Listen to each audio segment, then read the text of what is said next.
I'm looking crazy because this video is wasn't even planned. I'm just bored, but I'm also not even irritated, but I'm low-key like, I guess irritated is the only word I can put here. Because I'm irritated on so many different issues that are not even related to each other in any shape or form. This is just a video of me just yapping. I don't even know if this is gonna go up. If it does go up, you're seeing it. But no. Essentially though, I guess I can start off with the first topic. When it comes to, I'm not even gonna put any hashtags in this. This is gonna be very unedited, unfiltered. Well, not unfiltered because I'm not really gonna be cursing a lot, but I also don't curse a lot as a person, so I don't really have to worry about that at all. But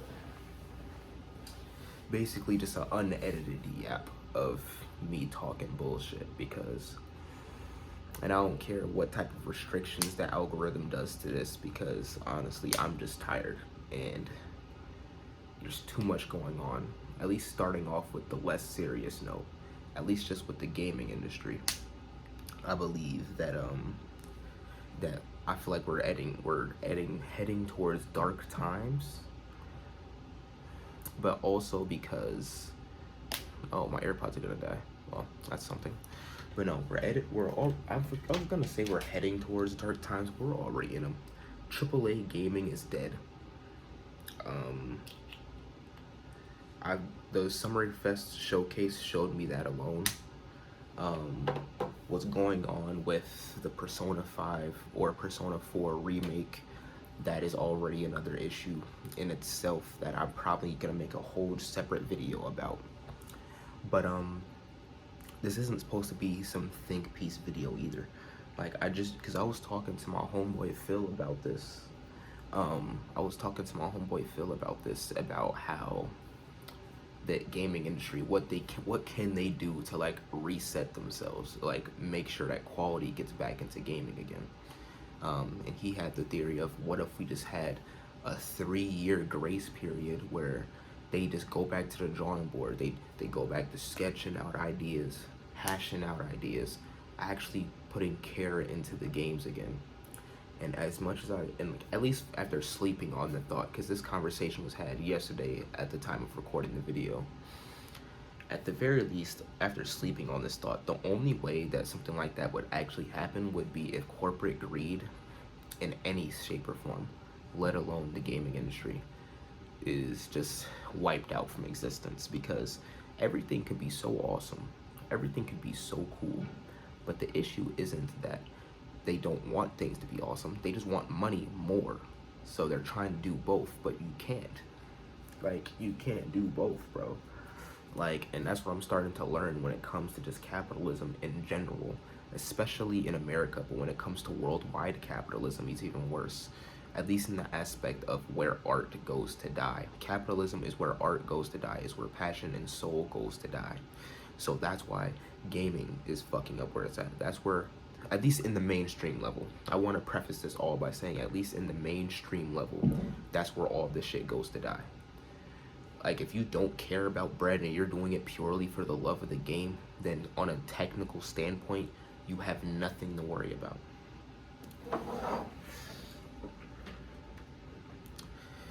But no, on a technical standpoint, you have nothing to worry about. I'm just getting some better lighting, because why not?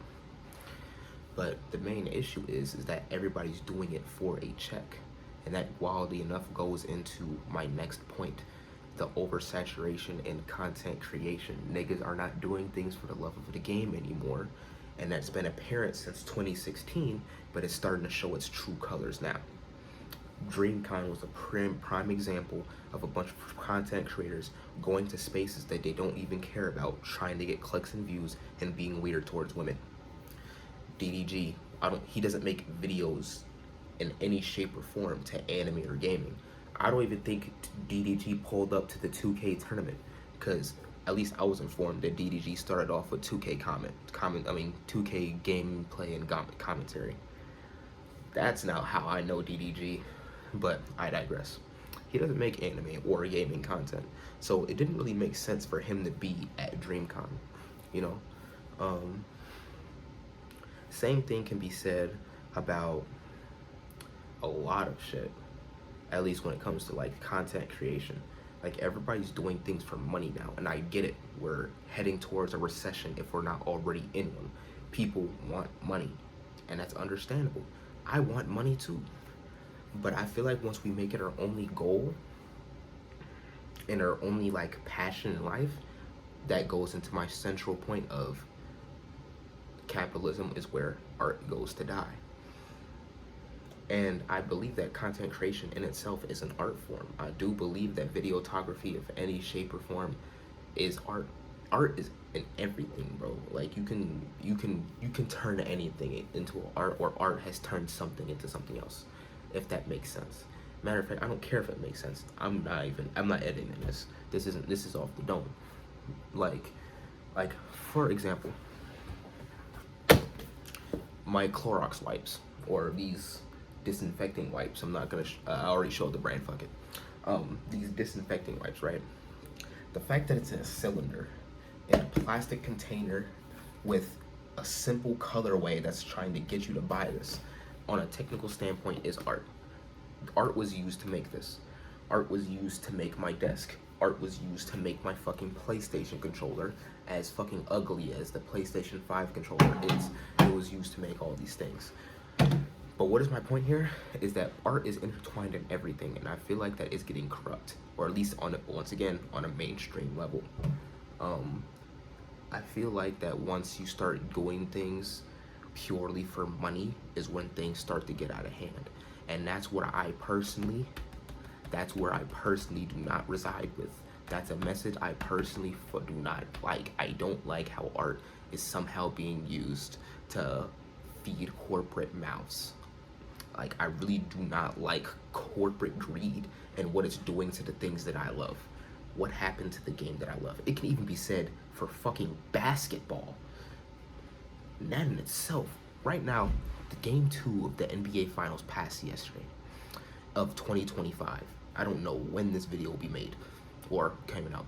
By the time of me recording this video, it's probably going to be released the same day, if not the day after. But that's besides the point. If you're somehow watching this video in 2027 or some bullshit, this was recorded during Game 2 of the NBA Finals of 2025. I think the Pacers are going to win. But it's not the actual game that's the problem. It's how people treat the game around it, including the commentators and also including the sports analyst. When I was growing up, basketball sports analysts, they actually cared about the actual game. There was no narratives involved. Like, yeah, you might see a narrative, but after that, they would like actually go. They would use it as a hook, you know. They'd be like, "Oh, is LeBron the best basketball player of our generation?" And then they'll actually start analyzing the game. Now it's just niggas just yapping just for the sake of yapping, bro. Like, I get paid. I don't get paid to do that. These niggas are getting paid millions of dollars to make bullshit, fucking random, fucking like I'm being dead serious. Like, Stephen A. Smith is getting paid more money than the average NBA player to talk shit on the average NBA player without actually analyzing the fucking game. And he's having people on his podcast who don't even know anything about sports talk shit on it too. Because why the fuck is Candace Owens on your fucking podcast? It doesn't, like, you know, it's... And then he's talking about he's going to try to run for president.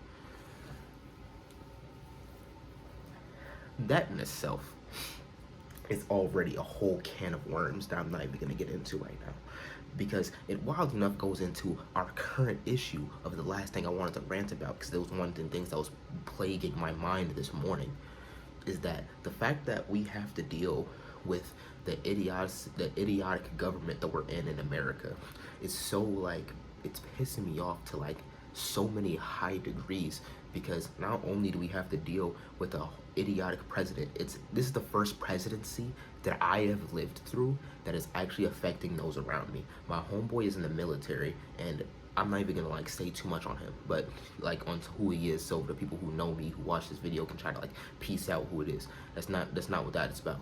But he was telling me about how much of an issue that he had, because his base is close to some of the protests that's going on in Compton. I don't know, I might cut this part out, because if it gets too close to who I'm talking about, people can piece it together. I don't want to put that type of pressure on him. But he's talking about how he's put in this really weird gray area because he doesn't feel like, he doesn't want to do that. He feels he unfortunately feels like he's on the wrong side of history. That's what he told me. And that is a gut-wrenching feeling for anyone to have to go through, to feel that you're on the wrong side of history, to feel that your stance is going against the better good of the people that you care about. And that is, I'm actually curious to how many people in the military actually have to deal with thoughts just like that. And you're probably wondering why, but you see how protests are dealt with in America. If the police department for some reason gets overwhelmed, they get people from the military to help, and we know how that goes down every time. And that in itself goes into my biggest thing about the ICE raids and how they're raiding schools, they're raiding graduations, jobs. I seen a video on TikTok this morning of an ICE raid, and it was a construction site. They're not doing, the people who voted for that, they don't realize that they're voting against immigration. They're voting against their own people, let alone the working class. And I feel like the working class in America, if you somehow kill that, you kill America. Obviously, they're trying to kill America. I'm not gonna do all that. Listen, I don't know. I'm just talking. Well, it's whatever.